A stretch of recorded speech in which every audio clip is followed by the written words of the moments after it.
Hey guys, Will here, and welcome to the first of a series of videos I'm going to be calling my Ultimate Commander Tournament Vlogs. So, as I mentioned in one of my bat reps, I think it was the last one of the Battle of Eight Armies, I'm going to be attending the Ultimate Commander 2-day tournament end of next month.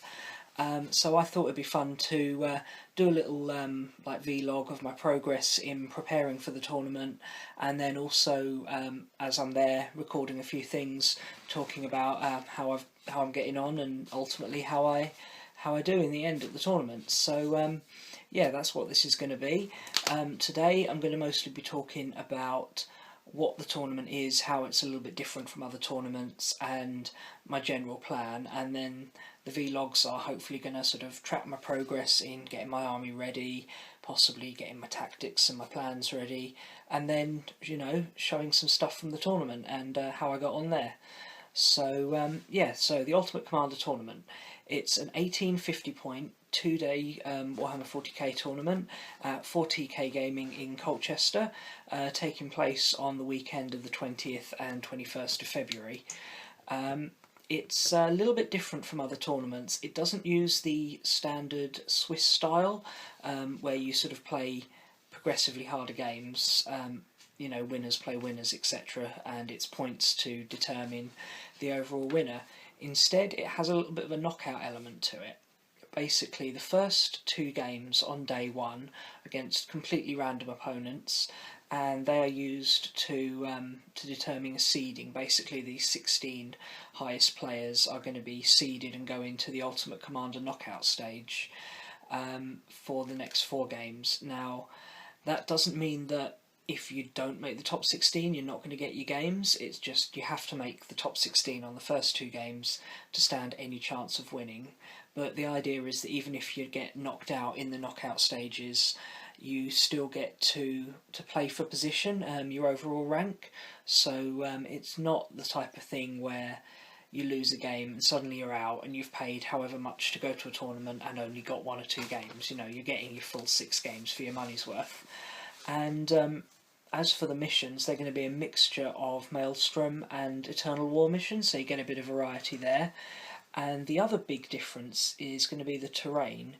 So rather than, you know, just sort of the standard basic terrain where most things are providing a 5+ or a 4+, here they're sort of having themed boards, using the full terrain rules. So, you know, if there's a bunker on the board, you're going to be using it as a bunker with the armour values, with the in-placed weapons. And from what I understand from talking to the tournament organiser, each board is going to kind of almost come with a laminated card of the terrain rules for that board. The idea is to provide a little bit more of a challenge for commanders, so it's not just you know, your standard straight up games. There's going to be little twists here and there, not new missions or such, just sort of how the terrain is going to affect it. For example, if you've got an ice world terrain, there's going to be something in the terrain that's actually going to, you know, make it play like an ice world. The other thing is you're allowed to bring Forge World models as well. Basically, you can bring anything published by Games Workshop or Forge World as long as it's been published in print and is for Warhammer 40k. So you can't bring your Horus Heresy stuff, but you can bring all the Imperial Armour stuff that's been brought in White Dwarf, all that kind of thing. So that's going to give it a bit more variety, and it's an opportunity for people to bring out their fancy Forge World stuff, and so that'll be good fun to see a bit of that. So yeah, that's the basis for the tournament, and I've got about 4 weeks to get ready for that. So firstly, what army am I going to take? Well, it's going to be the Eldar. I feel at the moment they are probably my strongest army. My Necrons are doing pretty well as well, but I feel the Eldar are going to give me the best chance of placing well at this tournament, and also I'm really enjoying them. You know, they're very different playstyle from what I've played before with my Space Marines and my Orcs.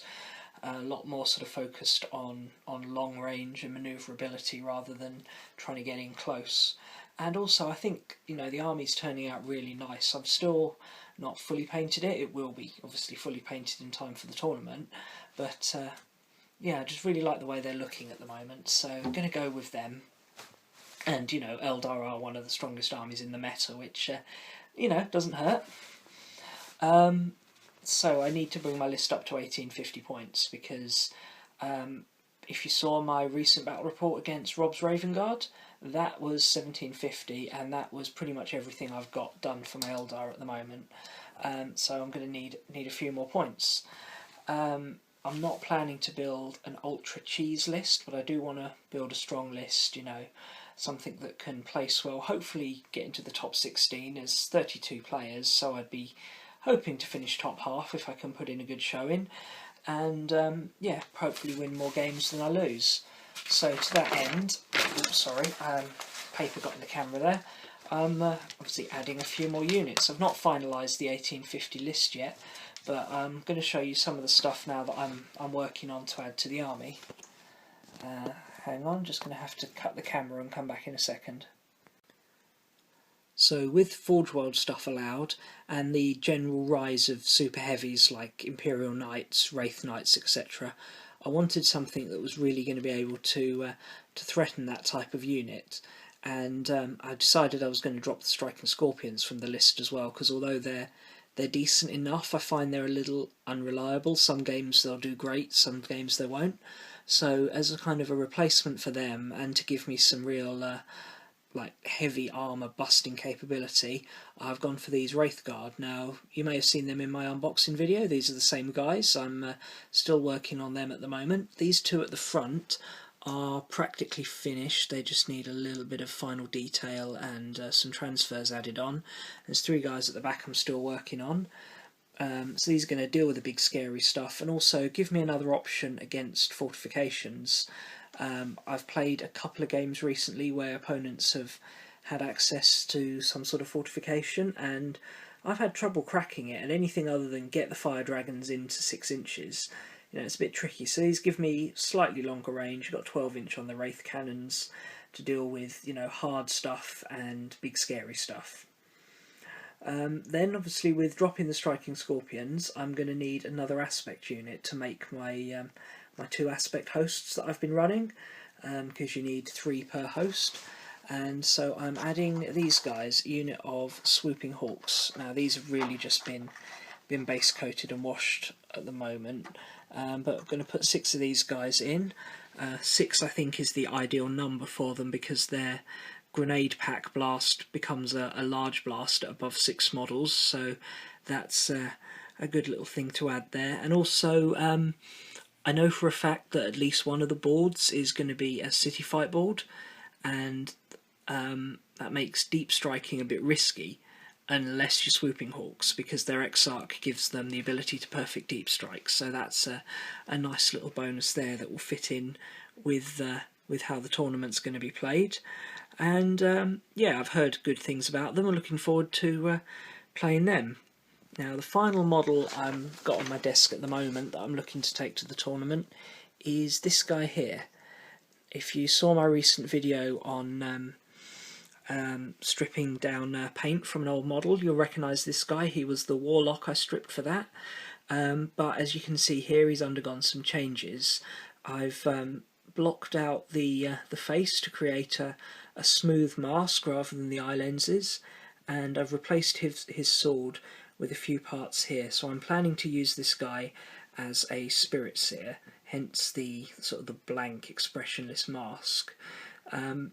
As for this weapon here, that's going to be his staff, the middle part, if you can see just there in the middle, is from a High Elf Archer's standard bearer kit, and then the top bit and the other bit down the bottom are from the old Island of Blood set you get, which is the old starter set for Warhammer Fantasy. You get a High Elf Mage in there, and I've had about 3 of those boxes, and I don't need 3 mages for my High Elves, so I've taken some bits off his staff to create this nice little Spirit Seer, and the plan is to have him run with the Wraith Guard, using his psychic powers to protect them or to soften up the target. I'm looking forward to using the I think it's called Reveal, that takes away Stealth Enshrouded. That's going to be fun against units like what they call Tau Ghost Keels that give them, that have really good cover saves. Using that in combination, that power to remove them in combination with the Wraithguard's D weapons is going to be a good way to deal with them. So yeah, that's what I'm working on at the moment.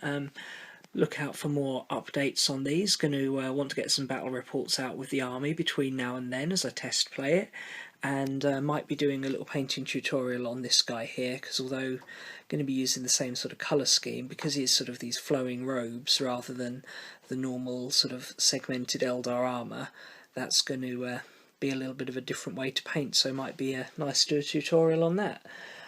So yeah, keep posted on. Keep an eye out for more of these, and I'll keep you posted on what's going on. And yeah, see you soon. Bye.